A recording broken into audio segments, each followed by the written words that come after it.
keraguan di dalamnya. Sementara orang Kristen, mohon maaf, terutama kamu, Ferguson, kamu tidak ada satu ayat pun yang menjamin keselamatan dari Yesus untuk orang penyembah-penyembahnya. Paham? Jadi semuanya, memang Islam ini memiliki arti keselamatan atau damai. Tetapi sesungguhnya di dalam Quran tidak pernah mengajarkan keselamatan dalam Islam. Bahkan orang yang sudah Islam sekalipun masih dituduh tidak beriman oleh Allah. Dalam Quran surah An-Nur ayat 11 dikatakan, sesungguhnya penyebar berita bohong itu adalah dari kaummu juga, yaitu Islam. Dan janganlah kamu menganggap berita bohong itu suatu kabar yang buruk, melainkan sesuatu hal yang baik. Jadi Allah sendiri mengklaim bahwa Islam itu adalah penyebar kebohongan, penyebar hoax, dan tidak ada kebenaran di dalam Islam. Jika ada janji keselamatan di dalam Islam, maka yang menjadi titik acuan itu adalah Hajar Aswad.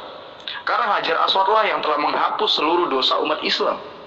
Umat Islam percaya bahwa Hajar Aswad ini batu yang turun dari surga, yang jika orang mencium batu itu dengan rasa nafsu yang tinggi, seakan-akan dia mencium pasangannya sendiri, maka dosa itu akan rontok bagaikan cucian piring dengan lemak membandel yang dicuci dengan mamalem cuma 1000.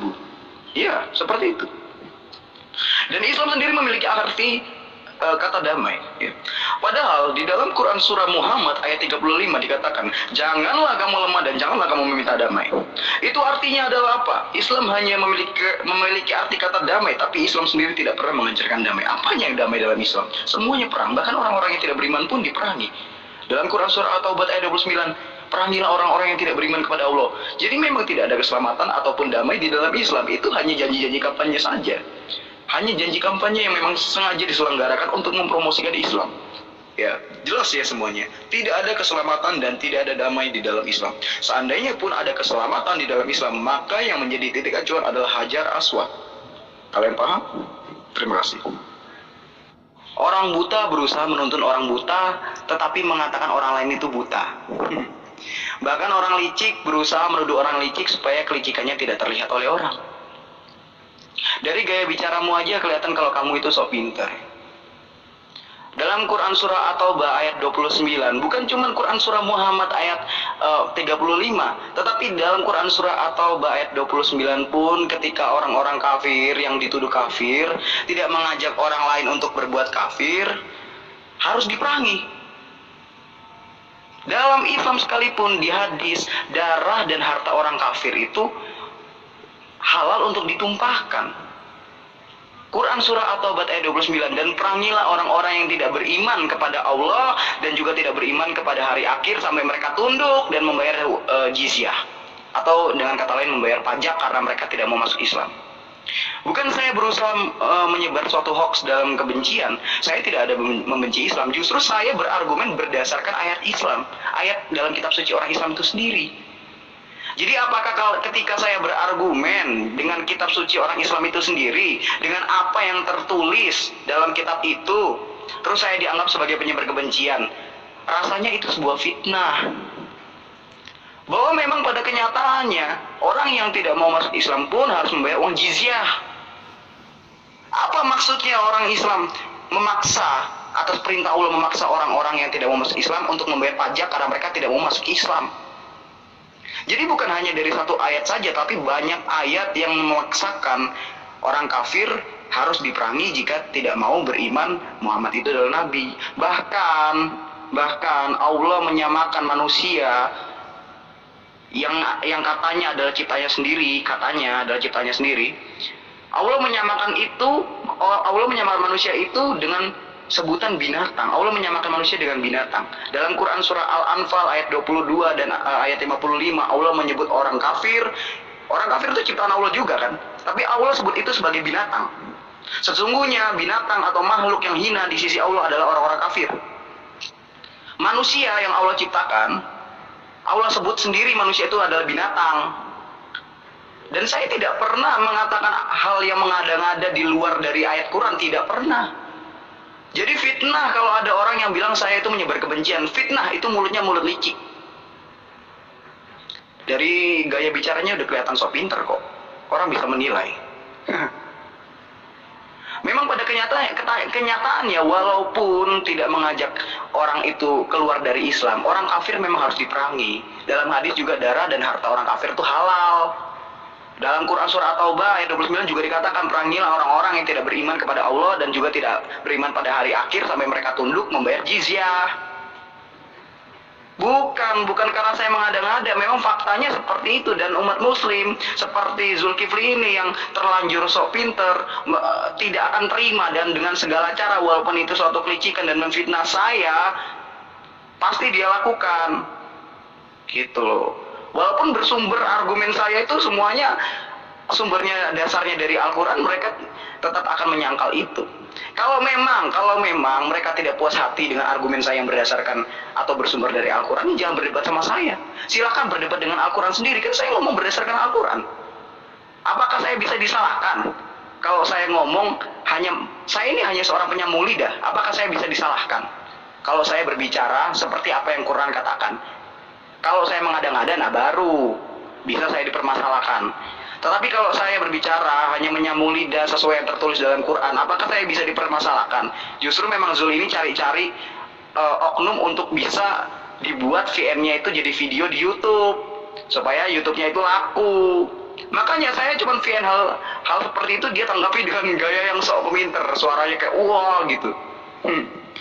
Dia cari target supaya dia itu bisa buat video di YouTube, ya supaya bisa terkenal, gitu aja kok. Akhirnya saya jadi serius diskusi sama dia, ya kan. Memang mancingnya kayak begitu, ya udah nggak apa-apa, saya terusin. Pertama saya harus klarifikasi dulu bahwa orang ini menuduh saya mengatakan Islam atau orang Muslim menyembah Hajar Aswad. Itu fitnah. Saya dari tadi tidak ada bicara orang Muslim atau umat Islam, ya, orang Islam atau umat Muslim menyembah Hajar Aswad, tidak ada. Sengaja dia bilang begitu supaya dia bisa buat video di YouTube untuk mencari targetnya difitnah dan supaya terkenal. Itu jelas. Ya mungkin dia sekarang udah nggak tahu VN saya kali, dia cuma mau ngincar gitu doang, habis itu kabur. Ya, nggak masalah sih. Ini tanggapan saya supaya orang-orang grup juga tahu, ya kan. Nah yang kedua, dia bilang amal ibadah bisa menghapus dosa. Di mana ayatnya coba? Tolong share ke saya. Kalau memang ada amal ibadah itu bisa menghapus dosa, ya. Sholat bisa menghapus dosa. Sholat berapa waktu sih yang Quran suruh supaya bisa menghapus dosa? Di dalam Quran yang bisa menghapus dosa atau mengampuni dosa itu hanya Allah. Amal ibadah tidak bisa mengampuni dosa. Kalau amal ibadah berkuasa mengampuni dosa, berarti amal ibadah itu juga Allah. Gitu loh. Kesimpulannya sangat mudah sekali. Ya udah, silakan bikin video dulu buat VN saya tadi. Ya nggak apa-apa. Kan memang kamu butuh target kan, tanpa izin juga kamu buat video gitu loh. Itu VN saya tapi tanpa izin kamu buat video. Ya orang lain bisa menilai sih etika kamu itu seperti apa. Artinya kamu tidak ada bantahan, ya kan? Kamu tidak bisa membantah apa yang saya jabarkan terkait dengan kandungan Al-Quran. Ya, begitulah. Tuhannya Alkitab itu tidak masuk akal, tidak logis. Ya, jangan dipaksakan seperti Tuhannya Al-Quran. Allahnya Al-Quran itu gampang masuk otak logika manusia, karena lebih besar logika manusia daripada Allahnya Al-Quran. Tapi kalau Allahnya Alkitab tidak logis. Yesus adalah manusia, dan dialah Tuhan itu kembali menjadi Tuhan setelah selesai melaksanakan tugasnya di dunia ini. Ya, kenapa di manusia? Supaya bisa menjadi panutan saya. Dia mengatakan saya supaya menyembah Tuhan yang di surga itu. Ya itu dia sendiri nanti. Selama dia di dunia ini, sering dan sangat selalu disembah oleh banyak orang. Dia tidak pernah menolak. Dia mengampuni dosa manusia. Padahal itu adalah hak khusus bagi Tuhan. Artinya dia adalah Tuhan sendiri. Nah, setelah selesai melaksanakan tugasnya, sesaat mau masuk surga, dia meninggalkan pesan kepada murid-muridnya. Kepadaku telah kembali segala kuasa di bumi dan di surga. Artinya dia sudah kembali menjadi Tuhan alam semesta ini. Jadi sangat tidak logis memang. Tapi itulah Tuhannya Alkitab. Tidak masuk akal dan logika manusia. Jangan kamu samakan Tuhannya Alkitab dengan Tuhannya Al-Quran. Tidak logis Al-Quran, Alkitab, tidak logis Tuhannya. Tapi Tuhannya Al-Quran itu sangat logis. Makanya kalau orang ngomong itu, VN-nya didengar dulu sampai habis. Jangan pas di pertengahan, belum sampai pertengahan malah udah kamu potong, kamu jawab. Saya sudah bilang jawaban kamu itu klasik. Yang saya tekankan di situ, ya, Allah mengatakan bahwa sesungguhnya berita bohong itu berasal dari kaummu. Siapa kaummu? Orang Islam itu sendiri. Berarti Allah mengatakan orang Islam itu sendiri penyebar hoax. Gitu loh. Orang kalau ngomong belum selesai langsung dipotong, ya kan, langsung dijawab. Kebiasaan orang muslim itu tidak punya etika, keburu buat konten di YouTube. Ya nggak masalah, buat aja konten di YouTube. Emangnya saya ada keberatan? Enggak, gitu loh. Karena memang saya kan juga belum buat channel. Nanti kalau saya udah buat channel, ya insya Allah lah. Semua aktivitas hujat menghujat orang muslim di grup dialog ya saya rekam nanti, nggak masalah. Mungkin sekarang saya masih belum ada planning karena masih saya sibuk dan sekarang juga masih agak lockdown ya, jadi untuk aktivitas juga saya terbatas ya kan. Nanti kalau udah lancar semuanya saya mulai buat konten, oke? Channel kamu itu belum terkenal, subscribernya masih sedikit. Kalau yang nonton ribuan itu mungkin karena kamu itu berdiskusi dengan saya, karena argumen saya menarik, makanya orang-orang itu mengulang lagi videonya, dilihat lagi supaya benar-benar ngerti apa yang saya sampaikan. Karena argumen saya itu menarik, atau memang mereka itu pengen dengar berkali-kali argumen saya gitu supaya paham gitu kan. Ya kalau kamu nggak debat sama saya, kalau kamu nggak dialog sama saya atau diskusi sama saya, nggak mungkin penontonnya sebanyak itu, ya kan? Bismillahirrahmanirrahim. A'udzubillahiminasyaitonirrajim. Saya berlindung dari fitnahan dan juga kebusukan hati dan juga kekufuran mulutnya Ferguson. Lagi-lagi mempertontonkan kebodohannya, mencoba untuk menyebar kebencian tentang terjemahan Al-Quran surah At-Taubah ayat 29. Lagi-lagi dia mengatakan ayat itu adalah bukti bahwa Islam itu agama kejam karena memerintahkan qatilul ladina la yu'minuna billah. Katanya perangi orang-orang yang tidak beriman kepada Allah. Tapi faktanya dia hidup di tengah-tengah umat Islam, hidup dengan damai, hidup dengan tentram. Justru dia yang menghasut orang untuk benci terhadap Islam. Jadi inilah yang dikatakan oleh Allah bahwa orang kafir itu gemar memelintir lidahnya demi untuk menyesatkan manusia dari jalan Allah. Jadi perlu saya jelaskan di sini ya, terkhusus kepada teman-teman Kristen yang awam dan tidak tahu tentang Al-Quran, sama seperti Ferguson, cuman bedanya Ferguson itu penyesat, teman-teman Kristen yang lain itu hanya mengimani saja apa yang diajarkan oleh pendeta dan mereka masa bodoh tentang kebenaran. Jadi di sana ketika dikatakan ayatnya perangilah, nah ini asbabun nuzulnya bercerita tentang masa apa dulu dan kapan itu terjadi. Bagaimana caranya bisa menerawang apa yang dijelaskan di dalam At-Taubah ayat 29 ini jika hanya bermodalkan modal terjemahan, apalagi berlandaskan atas kebencian. Di sana sudah ada perintah membayar jizyah. Kalau perintah membayar jizyah berarti kaitannya adalah orang Kristen itu diwajibkan membayar pajak terhadap pemerintahan Islam. Nah, kita sekarang di Indonesia apa diperintahkan kepada orang Kristen itu membayar jizyah? Tidak kan? Berarti ayat ini bercerita tentang masa lampau. Ayat ini adalah perintah memerangi orang-orang kafir, yaitu orang-orang Yahudi, orang-orang Nasrani, dari orang-orang yang tidak beriman kepada Allah dan tidak beriman kepada hari kemudian, dan itu pada zaman itu. Ini yang perlu dipahami dengan baik. Jadi kalau mau menghina Islam, mengucilkan Islam, tolonglah menggunakan ilmu, ya. Gunakan ilmu. Allah memerintahkan dan mendorong orang-orang beriman untuk memerangi orang-orang kafir yaitu mereka yang orang Yahudi dan Nasrani, bukan Kristen ya, Nasrani, jelas bahwa itu disebabkan karena orang-orang ini menyeru manusia ya kepada kesesatan, dan terjadi banyak mudarat terhadap manusia dari orang-orang mereka ini. Ini yang perlu dipahami.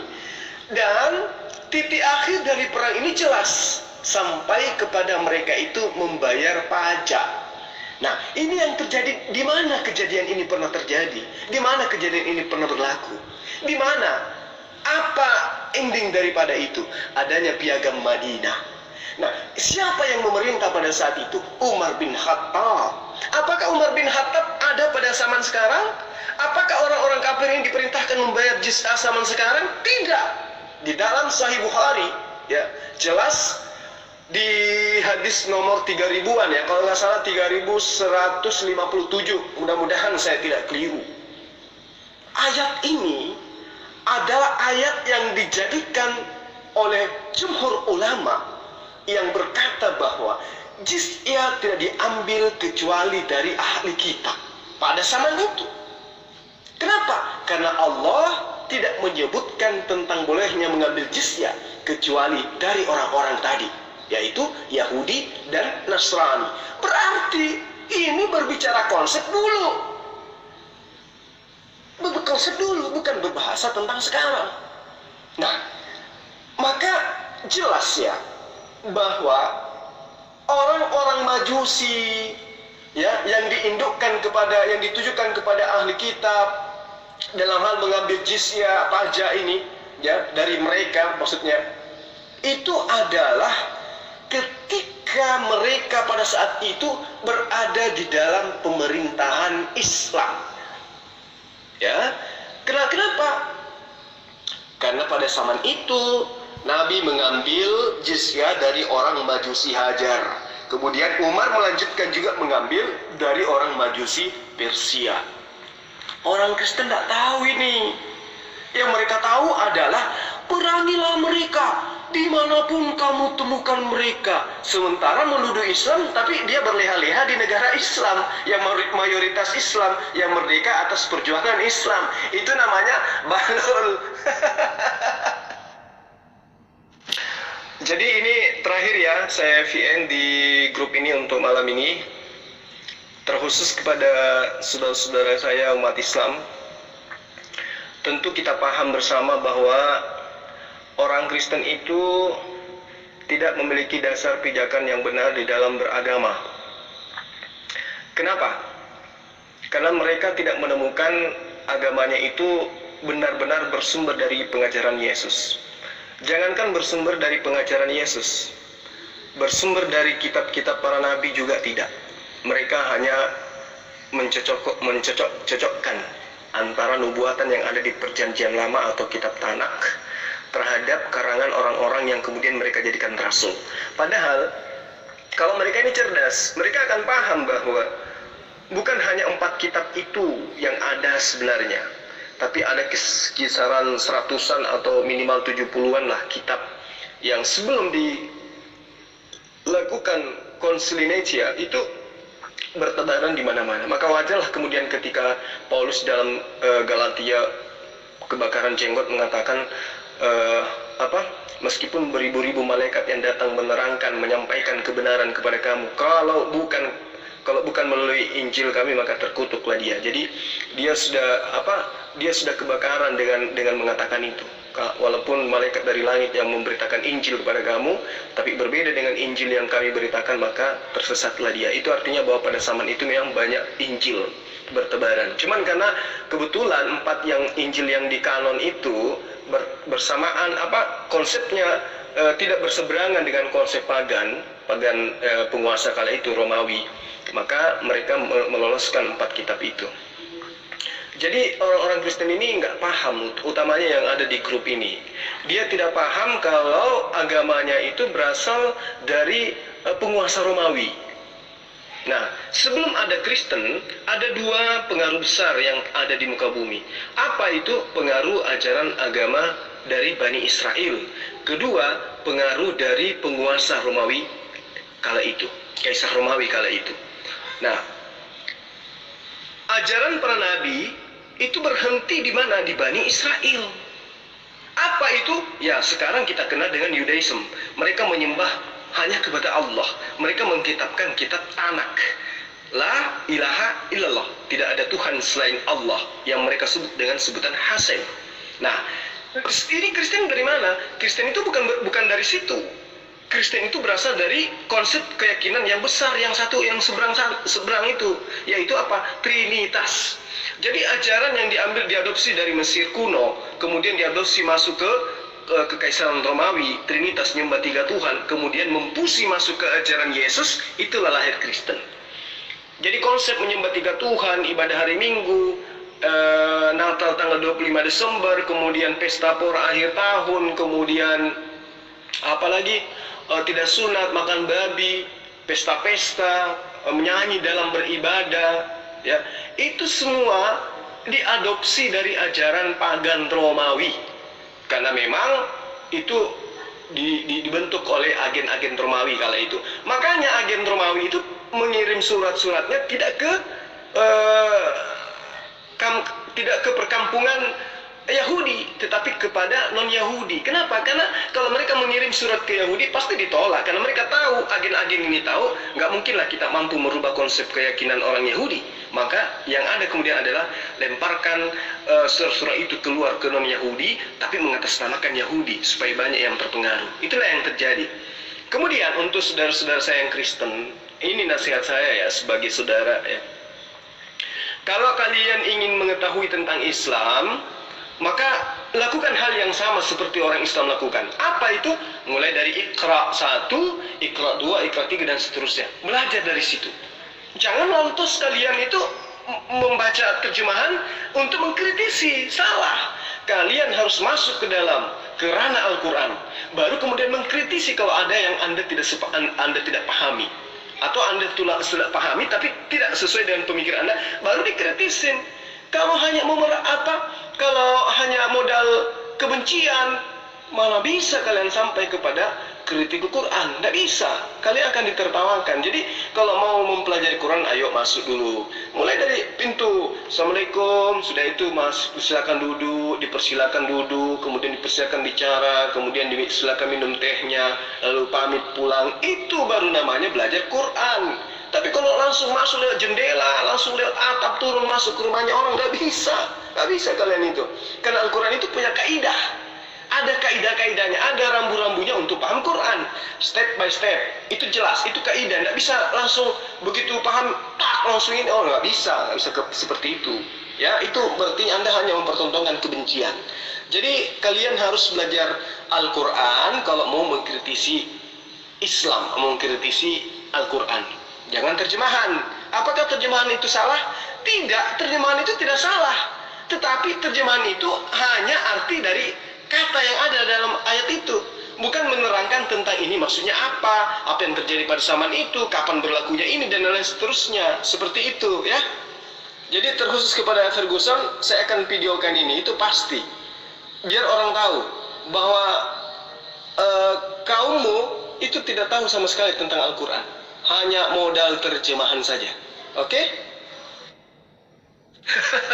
Mulai ketakutan. Anda berani bertanggung jawab ketika Anda sudah melakukan suatu perbuatan. Harus Anda bertanggung jawabkan itu.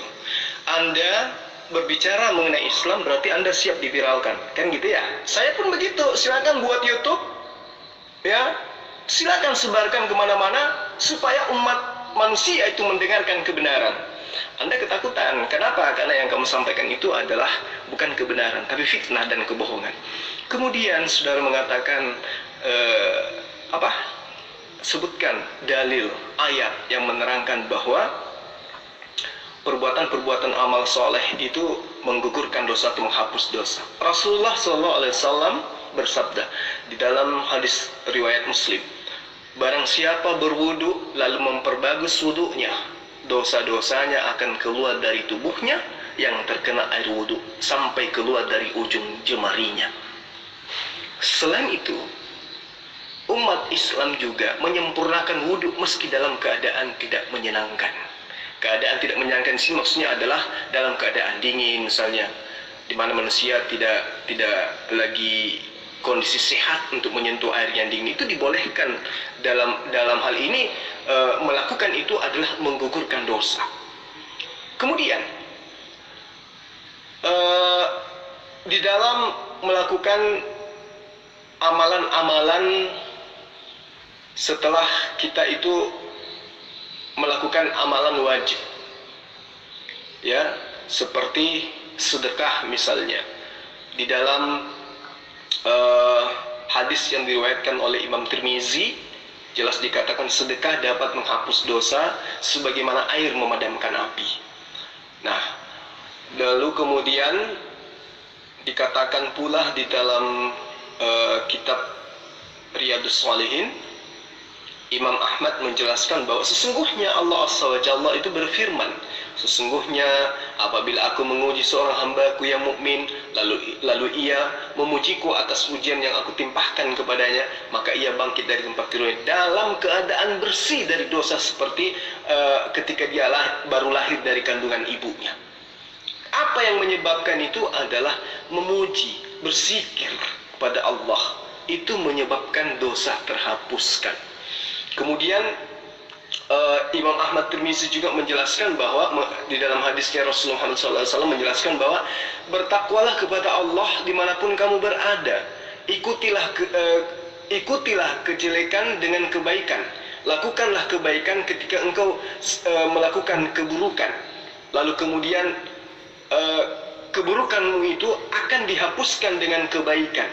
Dan bergaullah dengan sesama manusia dengan akhlak. Dan perangilah perbuatan-perbuatan yang tidak terpuji, dan berperilakulah dengan perbuatan yang baik. Jadi banyak amalan-amalan di dalam Al-Quran, di dalam hadits, di dalam ajaran agama Islam itu yang jelas menghapus dosa. Jadi bukan hanya mencium atau mengusap hajar aswad. Ini yang perlu kamu paham. Sementara Yesus sendiri tidak pernah mengatakan dosamu telah aku ampuni. Yesus selalu mengatakan dosamu telah diampuni. Siapa yang mengampuni? Allah yang mengampuni. Pahami itu dengan baik. Demikianlah para sahabat sekalian. Mudah-mudahan materi di dalam perdebatan ini, dalam video ini bisa kita jadikan sebagai salah satu unsur keilmuan kita untuk menghindari kita dari kristenisasi. Lalu kemudian materi yang ada di dalamnya kita jadikan sebagai bekal untuk mengajarkan kepada generasi berikutnya bahwa seperti inilah ajaran agama Islam dan beginilah keadaannya dalam menghadapi cemohan dan juga hinaan orang-orang yang sifatnya hanya bisa menghujat tanpa memiliki ilmu. Akhirnya saya Zulkifli Abbas mendoakan kita semua, mudah-mudahan kita tetap dalam lindungan Allah Subhanahu wa taala, diberikan kesehatan, dilimpahkan rahmat dan juga hidayah, dan dimudahkan seluruh urusan kita. Dan tidak lupa saya juga mendoakan mudah-mudahan kita semua dijauhkan dari virus COVID-19, dan virus corona ini diangkat oleh Allah bertepatan dengan datangnya bulan suci Ramadan. Akhirnya saya Zulkifli Abbas undur diri. Allahumma salli ala Sayyidina Muhammad wa ala alihi wa ashabihi ajma'in. Assalamualaikum warahmatullahi wabarakatuh.